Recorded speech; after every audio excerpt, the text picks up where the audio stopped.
last night. I don't know personally that I'm taking too much away from this one way or the other than it was just really entertaining. It was a great game. It was entertaining. We saw Kawhi have a great game. We saw Kevin Durant have a great game. And that's what you really want to see. You want to see your stars step up in the biggest moments.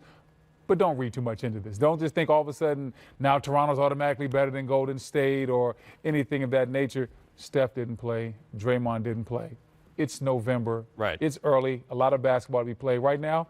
Just enjoy the entertainment. Don't try to read too much into it. And they still needed overtime on their home floor to win the game. You know, you still give them credit because you want to win games. And with Clay and Kevin Durant and all the other players, Iguodala and Sean Livingston, they're still a very good team. It was like Brendan said, and we all know, the two went at each other. But what I loved about it was Pascal Siakam. I mean, I thought, Brendan, he grew up in front of our eyes. He's been playing extremely well, but I thought last night he was unbelievable. The one thing I did like, for the Toronto Raptors' sake, I would say, please let them win this game. Because if not, there was going to be the same narrative. Right. Being able to finish games against good teams, that's what they struggled at. And they did. They came out and finished the game. And even though it was overtime, they still finished. You know what would have happened? Instead of LeBronto, it would have been Duranto all of a sudden north of the border. Had they not won, had they not pulled it off. So I did like what Clay said. He said, this might be a finals matchup. So he's basically saying they're in. For sure. Yeah. We're going to be there. They might too. Golden State's very confident. Yes. For good reason. The Siakam, you mentioned, with a career high 26.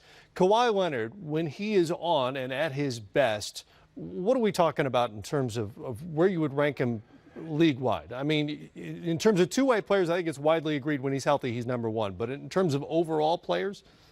You know, I think talent-wise, Brendan and Matt, he's in my top five. I just think you watch him and you kind of forget about him because of his personality and because his game is not flashy. But I played with a guy in San Antonio, the big fundamental, and I'm looking at the medium fundamental right now in Kawhi because it's nothing flashy. He's going to take it through his legs. He's going to pull up for a jump shot. He's going to drive it, lay it up, and sometimes dunk it on you. But other than that, he just finds a way. That was the quietest 37 that I've seen, and it's so efficient. He's one of those guys, I think if he can stay healthy, one day you might start saying he should be in that MVP category in a regular season. I mean, I have him up there, too. I'm not sure if he's quite top five.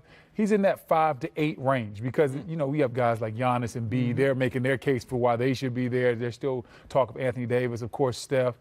So there's so many different names. It's like basically Durant and LeBron stay in the top 5. Everybody else kind of rotates in and out depending on the year.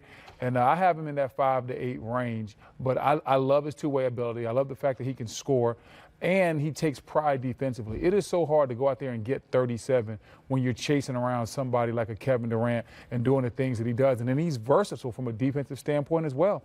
He'll go out there guard point guards, small forwards, shooting guards, power forward, whatever your team needs to get it done, he'll do it. And then he's a quiet superstar. He doesn't require a lot. So that's another thing I like about him, too. He doesn't have a big posse. He doesn't need all the fanfare. He just does what he has to do. And I think, guys, I just asked the question. Matt said it best. One of the best two-way players. It seems like we don't put emphasis on defense anymore. It's almost its own category. Well, that's what the kind of how I asked it. You know, best player, best two-way player. It's sort of a separate thing. I look at it as, you know, I know, Brendan, you love football, but this is not offense, defense. In the NBA, you're supposed to play both, right? So I really don't like the term two-way player. Right. Reason why? Because you're supposed to play defense. And I look at it, that's when you become a complete player, and that's where you got to start giving him the edge of one of the best because he's elite on both ends. Absolutely. I'm going to stop using that when you're on the when you're on the. You don't deck. like two-way player? What about 3-and-D guy? I don't like that either. The guys that can play defense and hit the threes. Oh, see, I like that. Why don't you like that? No, I mean, because it's just very descriptive of what a guy does. All you can do is doesn't mean it's all he can do. That's what it basically does. Well, you know how NBA folks categorize players. He's a rebounder, shot blocker, right? He's a 3-and-D guy. Stretch five. He's a stretch five. He's a shooter, spot-up shooter. Yeah. Doesn't mean it's the only thing you can do. Two-way player. It probably means it's the thing you do. Sub me out when we get across the half court. I don't want to play D, man. Well, that happens at the end of games all the time. It happens all the time. And then how do some of those players get ranked as one of the best? Well, the guys who leave the game don't. I know. They don't get for two-way. Some do. Not as two-way, anyway. Yeah, some do. There's a lot of guys in the Hall of Fame who didn't play defense. So that's how it works. It is. The Warriors, you know, they lose the game. I guarantee they're not sweating this. You mentioned the two All-Stars didn't play last night. Steph Curry, we think, is probably going to be back Saturday on this road trip in Detroit. They went 5-6 in the 11 games without him. What does it mean that he's coming back now, and what are you looking for the next couple of weeks in this sort of segmented season they're having. Well, now that Steph is coming back, that tells me that, of course, their team is going to play better. They're getting their leader back. Kevin Durant might be their best overall player, the most talented player on this team. Steph Curry is the leader. He's the engine of this team. He makes everything go. And then more importantly, offensively, they can get back to being who they really are. They've had some good nights, and it's because Kevin Durant has played great over these last 4 to 5 games. But when you have Steph on the court, the spacing increases. There's these wide gaps in your defense because he stretches your defense all the way out, and then you can run a lot of action on the backside. When you run a lot of those weak side pin downs and that wheel action and those backdoor screens, it's totally different when it's Steph Curry. When you run those weak side splits where Steph and Klay come together and set screens and then slip to the basket, you just respond to it differently from a defensive standpoint when it's Steph ahead of Quinn Cook. That's no disrespect to Quinn Cook, but Steph is just an elite level shooter. He makes everybody's job easier. Yeah, and Matt, I mean, they put up the stat the other day. He's averaging 29.5, shooting 51 from the field and 49 from the three. Yeah. They didn't even put up his free throw percentage. Ridiculous, yeah. You just kind of check in 90%. Right. So 51-49 with 29.5, that's what you're missing out of your lineup. And you didn't really slide but to third place in the West. That's pretty good. And we talk about Draymond, all the things he does. There's not a lot of stats other than rebound and assists, steals, emotional leader. And we keep forgetting about the boogeyman. That's DeMarcus Cousins. Yep. He will be back probably in January, February, at some point where it's pretty remarkable what they're doing without those guys in the lineup. Right. I feel like I know what they are when Steph and Dre return. I'm really looking forward to see what they are with Cousins out there, because that's a wrinkle they just haven't had I think over the they're course going to of be this very run. good. And the reason why is because if not, you can come sit right here. That's true. I think. Who can come sit? Oh, you can come sit. Boogie? Yeah. All right.